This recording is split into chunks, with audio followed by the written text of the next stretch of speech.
விவசாயம் விவசாயம் வந்து மழை அதிகமா பெஞ்சாலும் கஷ்டம், அதே போல வெயில் அதிகமா காய்ஞ்சாலும் கஷ்டம் அறுவடை செய்ய.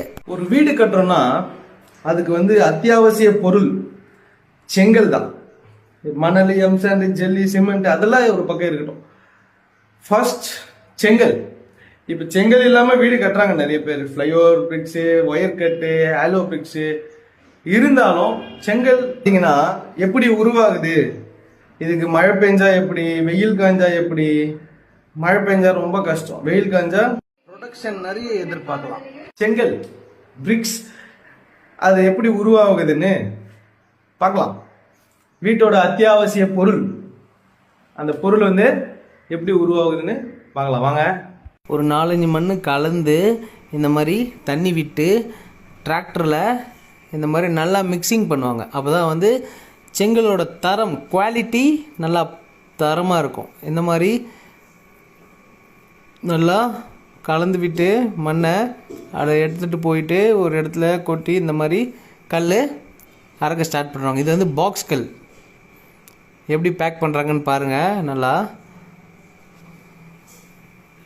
இது நல்லா பேக் பண்ணி இந்த மாதிரி, இது சிங்கிள் பேட்டர்ன் இந்த மாதிரி அரைப்பாங்க. இது வந்து சிங்கிள் பேட்டர்னில் அரைக்கிற பாக்ஸ் கல், பாக்ஸ் பிரிக்ஸ். இதை நல்லா இந்த மாதிரி தூசி தட்டுவாங்க. அப்போ தான் வந்து அந்த ஈரத்தெல்லாம் கொஞ்சம் சீக்கிரம் எடுத்து சன்னில் நல்லா காயும்.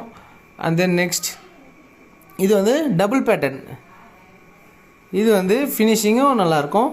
இது எப்படி பேக் பண்ணுறாங்கன்னு பாருங்கள். இது நல்லா பேக் பண்ணி இது ஒரு ஃபினிஷிங் கொண்டு வந்து கொஞ்சம் தண்ணி போட்டு நல்லா பேக் பண்ணி பண்ணுவாங்க. இது தாங்க செங்கலோட அறுவடை. பாருங்கள் எவ்வளோ ப்ராசஸ் இருக்குது பாருங்கள். இந்த மாதிரி கல்லை நல்லா பேக் பண்ணி அறுத்துருவாங்க. எல்லாமே மேனுவல் தான், இன்னும் மிஷன்ஸ்.